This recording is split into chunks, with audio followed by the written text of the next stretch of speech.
Bienvenidos a una emisión más de su noticiero edición fin de semana de ABA Televisión. Mi nombre es Cristian Romero y estas son las noticias. Comenzamos en la Ciudad del Vaticano, donde el Papa Francisco propone un pacto global para ayudar a las familias a tener hijos. Esta es la primera salida del Papa para un encuentro público en Roma tras más de un año de pandemia. Inauguró un encuentro sobre la crisis de natalidad. En el estrado el Papa estaba muy bien acompañado. Allí el principal organizador explicó las dimensiones de la crisis de población en Italia.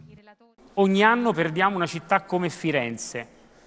También el primer ministro italiano recordó que la edad media en Italia es de 47 años y que las parejas quieren tener al menos 2 hijos, pero las condiciones no se lo permiten. Se consideraba que para las mujeres tener hijos era un fracaso y que el individualismo era una victoria. Hoy, con la superación de barreras ideológicas, nos hemos dado cuenta de que es una falsa distinción, que no se refleja en los datos de la ONU. Las parejas querrían tener más hijos de los que realmente tienen. El Papa lamentó que la sociedad no dé importancia a la crisis de natalidad en Europa. Propuso cuidar a las familias jóvenes y actuar contra lo que les impide tener hijos, como la inseguridad laboral o el coste de la educación. Penso anche con tristezza alle donne che sul lavoro vengono scoraggiate ad avere figli o devono nascondere la pancia. Com'è possibile che una donna debba provare vergogna per il dono più bello che la vita può offrire? Non la donna, ma la società deve vergognarsi, perché una società che non accoglie la vita smette di vivere. I figli sono la speranza che fa rinascere un popolo. El Papa pidió a los gobiernos medidas ambiciosas y a largo plazo y dijo que la solución no depende solo de la clase política. Pidió la colaboración de las empresas, el sector de la cultura y los medios de comunicación. Dov'è il nostro tesoro, il tesoro della nostra società? Nei figli o nelle finanze? Che cosa ci attrae, la famiglia o il fatturato?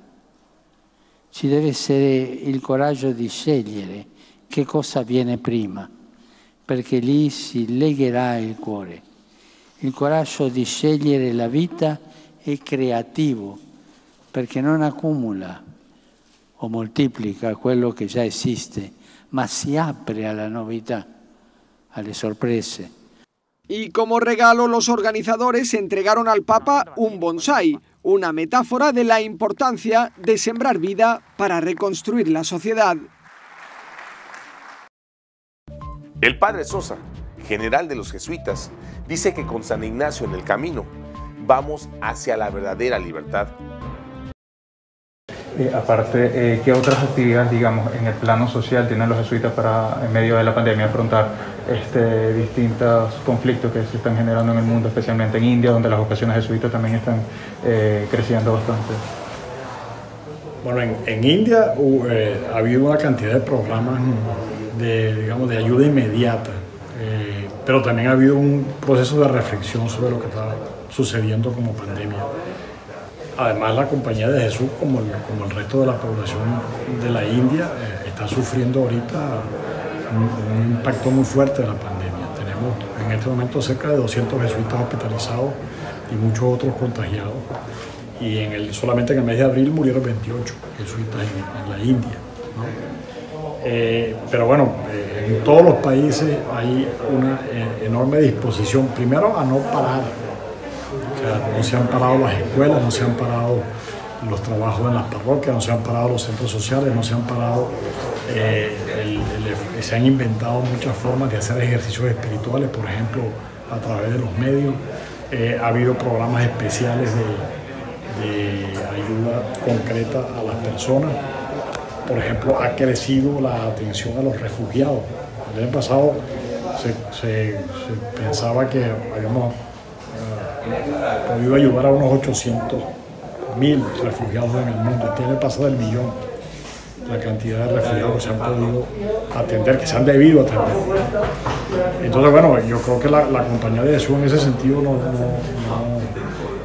ha encontrado en esta ocasión de la pandemia una confirmación de lo que son sus compromisos con la gente. Y hay una pregunta obligatoria de venezolano a venezolano. El tema de Venezuela recientemente también se ha conocido que, digamos, hay una disposición fuerte de la Santa Sede en mediar entre las partes en Venezuela. La Santa Sede ha estado dispuesta a mediar. El problema en Venezuela no es quién media, sino a quién media. O sea, el problema en Venezuela es cómo se ponen de acuerdo las distintas partes para llegar a una negociación realmente seria. O sea, una negociación supone que sale algo nuevo de lo que es el punto de partida, si no, no hay negociación. En una negociación todo el mundo cambia de alguna manera su posición inicial. Bueno, la posición inicial todavía está sin saberse exactamente cuál es. O sea, obviamente de parte del gobierno la posición es mantenerse lo más posible en el poder, por tanto el tiempo lo consideran que es ganancia. Mientras que para la oposición la gran dificultad es cómo se unen para negociar. O sea, que haya verdaderamente un negociador, y qué es lo que, hasta dónde van a negociar. O sea, qué es lo que, ciertamente que sin negociación no se llegará a ninguna solución, y que la situación se continuará agravando, y que parte de la solución necesariamente son las elecciones, unas elecciones realmente transparentes y que sean constatables, pero no basta con eso. Eso es apenas un elemento.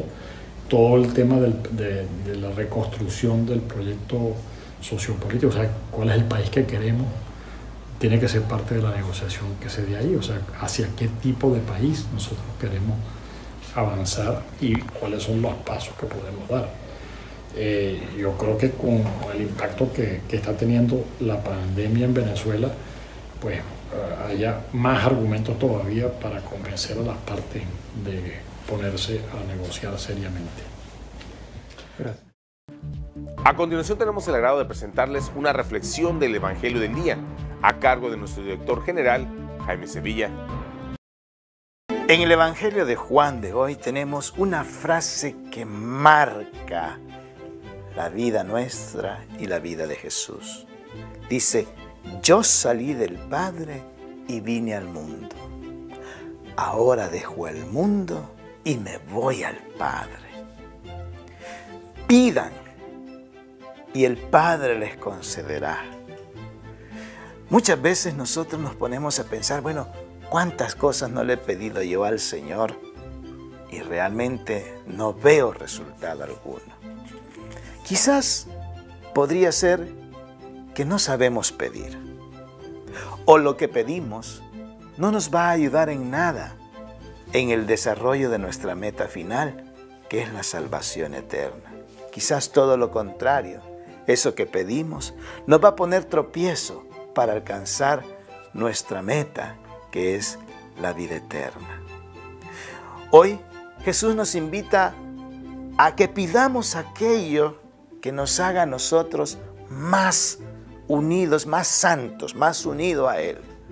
Aquello que nos ayude a poder alcanzar esa meta que nos hemos propuesto y que todo discípulo de Cristo debe de recorrer el camino para lograrla, la felicidad eterna. Hoy el Señor nos invita a nosotros a que nos confiemos al Padre, que esa confianza en el Padre nos lleve de tal manera a amarlo como lo que es, nuestro papá. Pero un papá no irresponsable, un papá no de alguna forma despistado, sino un papá cercano, atento, cariñoso, pero también nos debe de corregir cuando debe de hacerlo.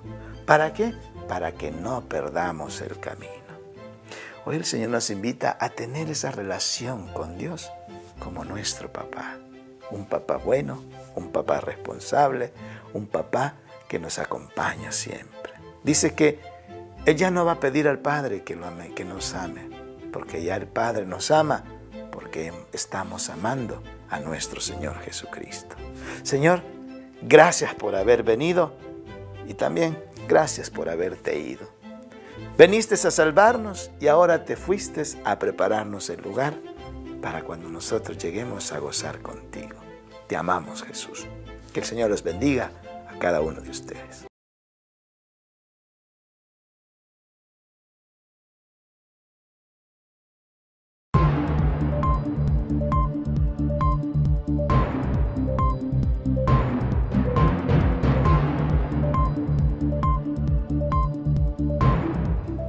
Estados Unidos se prepara para las siguientes pandemias y el presidente Biden anuncia una multimillonaria inversión.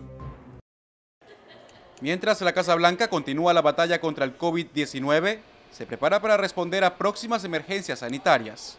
Este jueves se anunció la inversión de $7.400 millones para aumentar la capacidad de respuesta a la actual y futuras pandemias. Los fondos respaldarán el desarrollo de la próxima generación de líderes de salud pública mediante la creación de un cuerpo estadounidense de salud pública y la expansión del Servicio de Inteligencia Epidemiológica de los Centros de Control y Prevención de Enfermedades, CDC, el reconocido programa que equipa a los trabajadores para identificar y contener brotes de salud pública.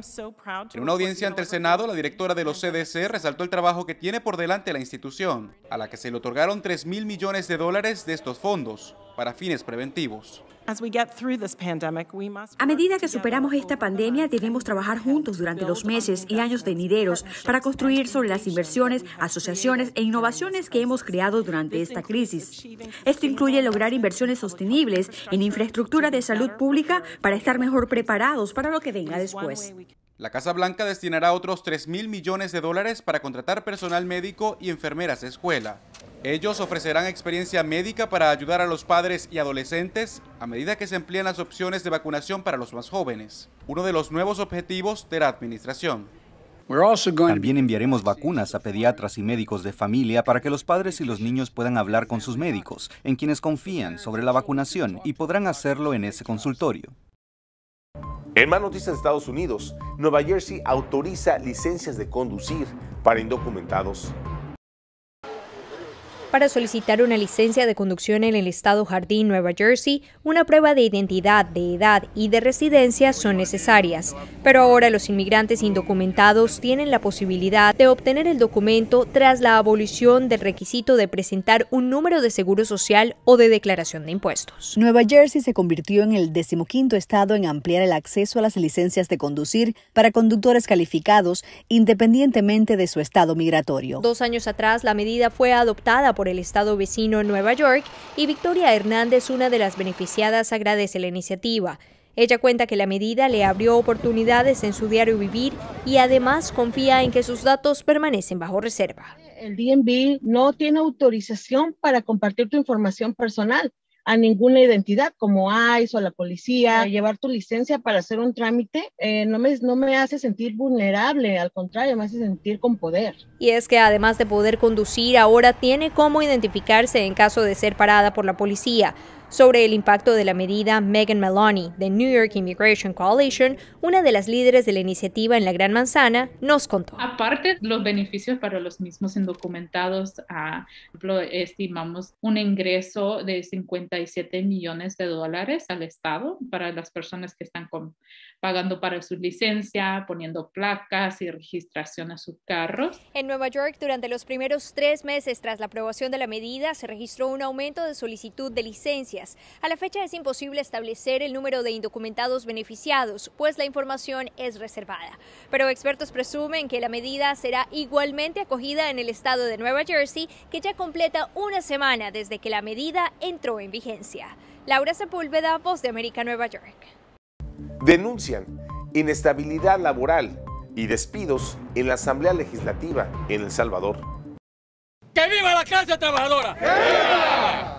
El Sindicato de Trabajadores de la Asamblea Legislativa se mantiene en incertidumbre por los despidos anunciados por el presidente de la institución. Denuncian que personas que siempre se han presentado a trabajar han sido cesadas, entre ellos técnicos de la Asamblea Legislativa. Han despedido a 6 técnicos y se le mandó a decir a 30 trabajadores más que no vinieran a laborar. Ahora resulta que están defendiendo a 6 que faltan. La verdad es que nosotros hemos venido a reestructurar completamente esto. Y por supuesto que faltan todavía técnicos, porque nosotros vamos a iniciar prácticamente de cero. El presidente del órgano legislativo asegura que se trata de personas en puestos de confianza y de 1.019 contratos que vencieron el 30 de abril y que no serán renovados, aunque señala que las fracciones decidirán si recontratan al personal. Los contratos que se vencieron el 30 de abril van a ser dados de baja, y a partir de ahí, cuando alguna fracción legislativa de acuerdo a su presupuesto quiera contratar o recontratar, pues serán bienvenidos de acuerdo al presupuesto que ellos tengan. De no ser escuchados, el sindicato no descarta tomar otras medidas de presión. Estaremos pendientes, yo no sé, una suspensión a nivel nacional podría ser una, le puede afectar a todo el país. Nos vamos a sentar y vamos a hablar con tranquilidad, como personas que tenemos la misma visión, porque eso es lo que yo quiero entender. De acuerdo al presidente de la Asamblea, lo que se pretende es lograr austeridad y señala que del presupuesto de la institución, 55 millones se destinan a salarios. Y nos vamos a Sudamérica con nuestro amigo, el padre Manuel Rodríguez Rodríguez, misionero claretiano de nuestra cadena hermana JN19 Televisión, con un reportaje especial desde Lima, Perú, de lo que está ocurriendo en ese país. Reporta para la cadena de televisión ABBA y JN19 del Perú, el padre Manuel Rodríguez Rodríguez, misionero claretiano desde Lima. 1 millón de rosarios para combatir esta pandemia. Esto es lo que ha pedido el Papa. En Perú se está tomando muy en serio. Se rezan rosarios en grupos, en familias, en comunidades, en parroquias, todo online, pero es la fuerza que tiene la oración a María Santísima, que ha vencido a Satanás, ha vencido la serpiente, para que también Dios, a través de María, venza esta pandemia y todos los males que nos aquejan en el Perú. A rezar el rosario, 1 millón de rosarios contra la pandemia. La primera ministra, que es Violeta Bermúdez, ha dicho que para facilitar la economía, los centros comerciales y de abastos pueden colocar sus puestos de ventas en los espacios libres cercanos a su centro de abastos o de trabajo. Esto va a facilitar el que se pueda vender más fácilmente y también más sano, más al aire libre, en los espacios, en las calles o en parques que puede haber muy cercanos a su centro de trabajo. Los educadores han pedido que sean vacunados pronto y la respuesta que se les ha dado es que cuando termine la vacuna para las personas de 60 a 70 años ya comenzarán los educadores a ser vacunados. El candidato Pedro Castillo ha aceptado los 2 debates que propone la Junta Nacional de Elecciones. Uno de estos debates, el día 30, será en el sur, en Arequipa. También ha decidido, a petición de mucha gente, que presente su plan de gobierno durante los 100 primeros días de su gobierno, si es que llega a ser elegido. También hay un estudio para presentar el orden de votación en las próximas elecciones, porque en las primeras hubo un error muy grande, poner a los ancianitos en primera línea y en primera hora. Seguramente será ya a otra hora más factible. En el Congreso se está presentando una moción para que todos los expresidentes de la nación, durante un año, cuando dejan de ser presidentes, no puedan salir del Perú, del país. En cuanto a educación, parece que están emigrando muchos alumnos de los colegios privados al colegio público. Se habla de un 40%, dada la carestía, dada la penuria en que están viviendo muchas familias. Reportó desde Lima el padre Manuel Rodríguez Rodríguez, misionero claretiano.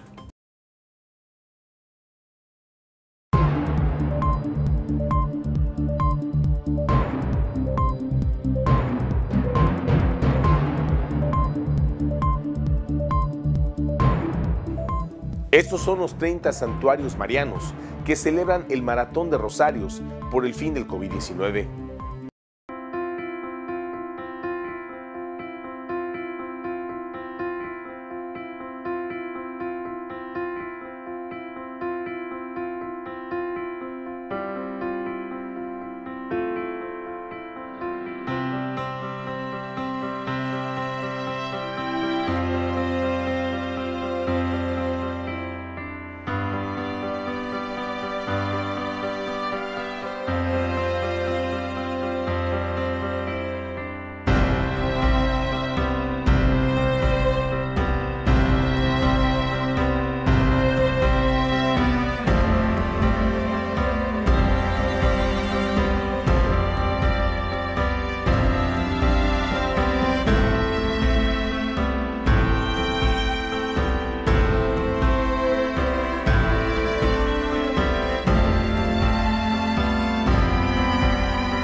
Hoy, 15 de mayo, en el santoral de la iglesia, celebramos el Día de San Isidro Labrador.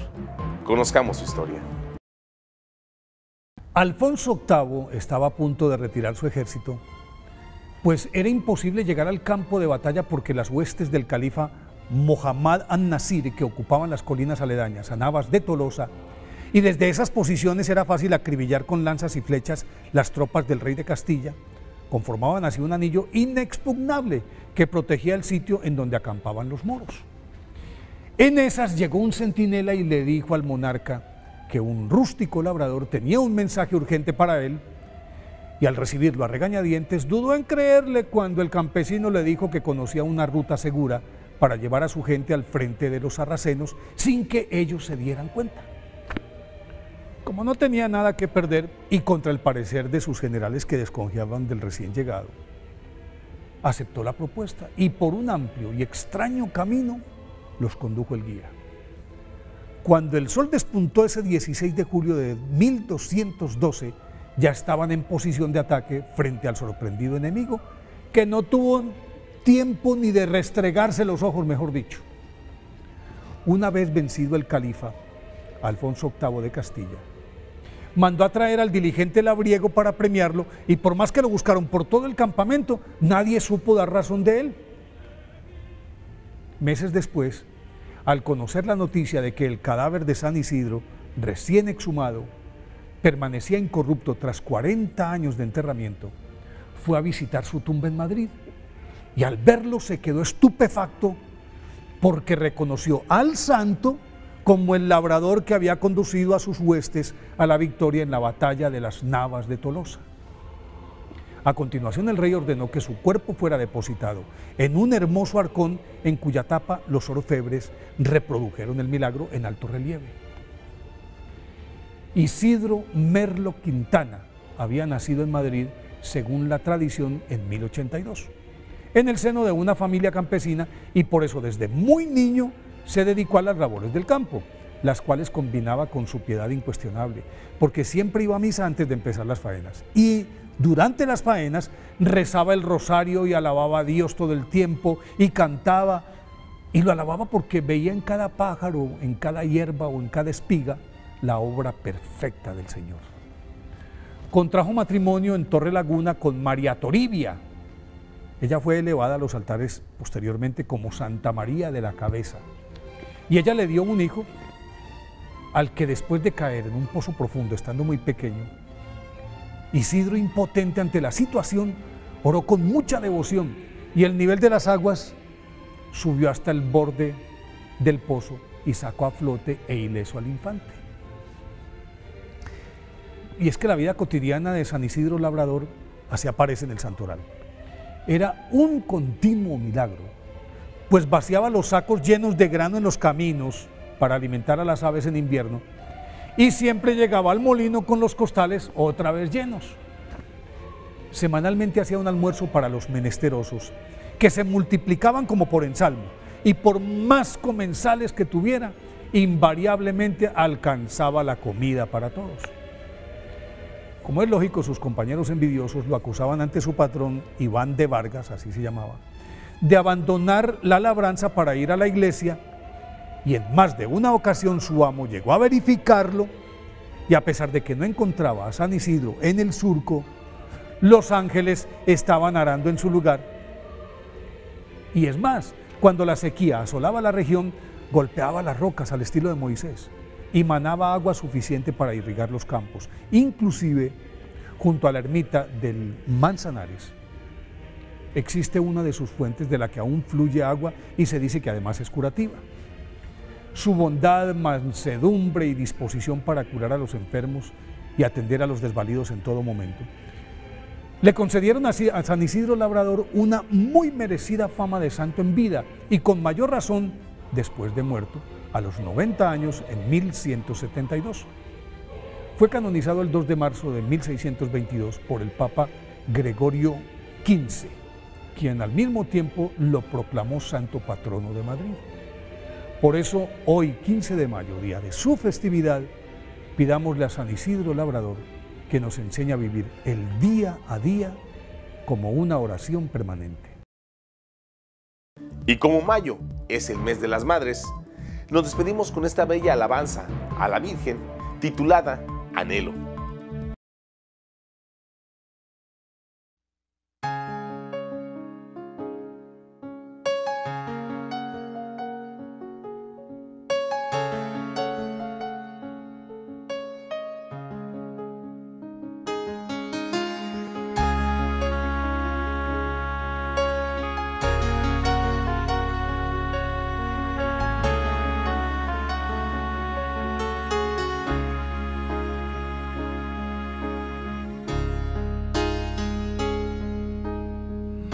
Es una palabra que anhelo decir al referirme a ti, oh María, porque me siento tu hijo que siempre has protegido cada momento de mi vida. Siempre seré tu hijo, madre mía, siempre seré tu hijo, madre mía.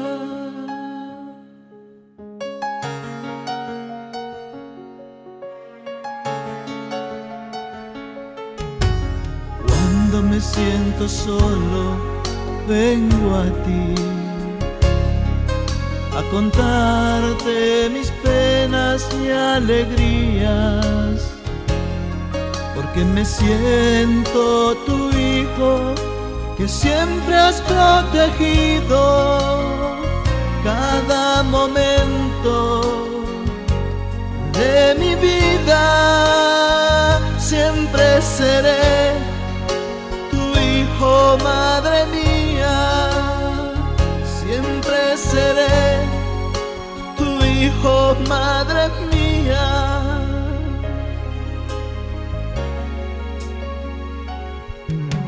Si en mi vida te fallé, perdón hoy te pido, oh María, porque me siento tu hijo que siempre has protegido cada momento de mi vida. Siempre seré tu hijo, madre mía, siempre seré madre mía, siempre seré tu hijo. Madre mía.